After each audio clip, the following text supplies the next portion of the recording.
اس پیچھے ہٹ جائیں، یہ وہ. تو ہر ایک کا اپنا ایک موقف ہوتا ہے. وہ اپنے طریقے سے بات کرتے تھے، ہم اپنے طریقے سے بات کرتے ہیں. ایسی کیا وجہ ہوئی کہ 2 دفعہ آپ لوگوں سے تحریری معاہدہ کرنے کے باوجود حکومت جو ہے وہ پھر گئی؟ اچھا، حکومت کا مسائل یہ ہیں کہ ان کو شاید اپنی ہی بات کے اوپر یہ یقین نہیں ہے، اور وہ اس کے اوپر کبھی کھڑے نہیں ہو سکے کہ وہ ہمارا وجود نہیں مانتے تھے کہ ان کا سیاسی کوئی وجود ہے یا یہ ہمارے شہری ہیں. وہ بس یہ کہتے تھے کہ چند لوگ ہیں، ان کو ہم تر بتر کر لیں گے اور شیل فائر کریں گے اور گولیاں میں یہ جان تو دے سکتے ہیں. وہ جو مشن. جی جی. اچھا، تو یہ بیچ میں آپ کی بات کٹ گئی تھی کیونکہ انٹرنیٹ کا کنیکشن ویک ہے. آپ کارکنوں کی بات کر رہے تھے جو جان کا نذرانہ دے سکتے ہیں، ان کے متعلق بات کر رہے تھے آپ. جی جی جی. میں نے کہا کہ ان کو علامہ خادم حسین رضوی نے وہ عشق کے جام پلائے ہیں جو نشہ نہیں اتر سکتا، اور انہوں نے نشہ گولیوں سے اتارنے کی کوشش کی، بلٹ سے، فائر سے. وہ نشہ نہیں اترا. تو ان کو اس بات پہ یقین، اس بات پر لانے تک اتنے معاہدے ہوئے اور اتنا وقت لگا. اچھا، تو اب کل آپ کی یعنی علامہ خادم حسین رضوی صاحب کی عرس کی تقریبات بھی شروع ہو رہی ہیں، تو یہ تو جو مجھے پتا ہے جو کراؤڈ اکٹھا ہونا ہے اس سے تو آپ نے پھر لوگوں کو خوفزدہ کر دینا ہے.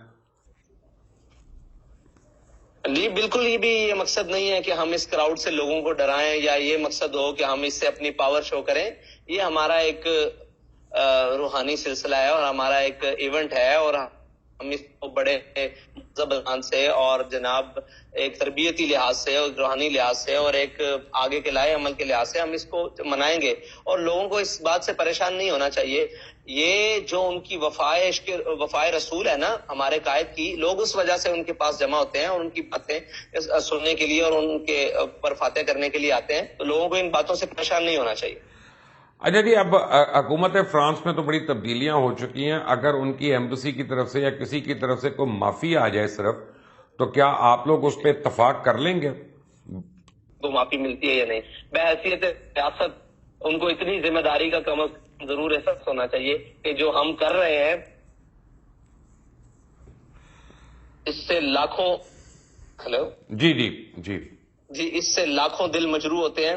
اور جو مسلمان ہے وہ کائنات کی ہر چیز برداشت کر سکتا ہے، اپنے نبی کی عزت اور کوئی حرف برداشت نہیں کر سکتا. بے شک. تو یہ ان کی معافی جو ہے وہ ادھر ہے. ہمارے لیے ہم تو کون ہے کہ ان سے معافی منگوائیں؟ ہمارا ان سے کوئی جھگڑا ذاتی تو نہیں ہے، ہمارا عزت رسول کا مسئلہ ہے. یہ معافی ادھر مانگے یا ادھر بات کریں، اور ہمارے ساتھ ان کا کوئی مسئلہ نہیں. ہمارا مسئلہ ناموس رسالت کا ہے ان کے ساتھ. وہ جب تک اس سے توبہ نہیں کرتے ہمارا ان سے کوئی تعلق نہیں ہے، نہ ہم ان کی بات سننے کے لیے تیار ہیں. رائٹ. علامہ صاحب، ایک دفعہ پھر آپ کو بہت بہت مبارک ہو. مجھے پتا ہے آپ کی شورا کے اراکین آپ کے ارد گرد کھڑے ہیں، آپ کی میٹنگ شروع ہونے والی ہے. آپ نے ہمارے لیے وقت نکالا، آپ کی محبت ہے، شفقت ہے، بہت مہربانی. مبشر صاحب، آپ کا بھی بہت شکریہ. آپ نے بڑے کروشل ٹائم میں ایک بہت ہارڈ سٹینڈ لیا. اللہ تعالیٰ آپ کو دونوں جانوں کی نعمتوں سے مالا مال کرے. آمین. شکریہ. اللہ حافظ. اور اقصیٰ کی آواز کو اسی طرح پہنچانے کی توفیق دے. آمین آمین ثم آمین. اللہ حافظ. علامہ سعد حسین رضوی صاحب جو ہیں ان کو آج شام کو رہا کر دیا گیا. وہ مسجد رحمت اللہ عالمین پہ لے گئے اور اپنے اہل خانہ سے ملے.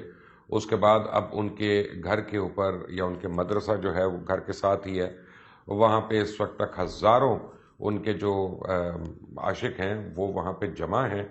اور ویسے بھی کل سے پہلا عرس شروع ہو رہا ہے جناب علامہ خادم حسین رضوی صاحب کا. تو عقیدت مند جو ہیں ان کے جو زائرین ہیں وہ تو وہاں پہ جوک تر جوک آنا شروع ہو گئے ہیں.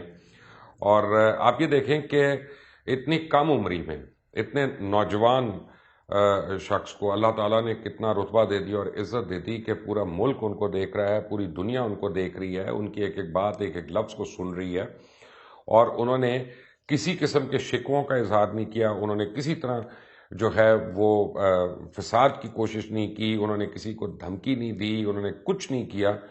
تو یہ اس سے آپ کو ان کا کردار اور افکار جو ہے وہ کافی کچھ پتہ چلے گا فرسٹ ہینڈ کہ وہ کس قسم کی گفتگو فرماتے ہیں. اور ان کے الفاظ کا چناؤ دیکھیں، انہوں نے مرہم ڈالنے کی کوشش کی ہے. ہمیں پتہ چلا ان کے ساتھ جیل پہ ان کے اوپر تشدد کیا پولیس والوں نے، انہوں نے ان کو بھی درگزر فرمایا اور اس کا بھی ذکر ایسے کیا جیسے کوئی ماضی بعید کی بات کر رہا ہوتا ہے. اللہ تعالیٰ پتہ نہیں کس کو کس کام کے لیے چن لے.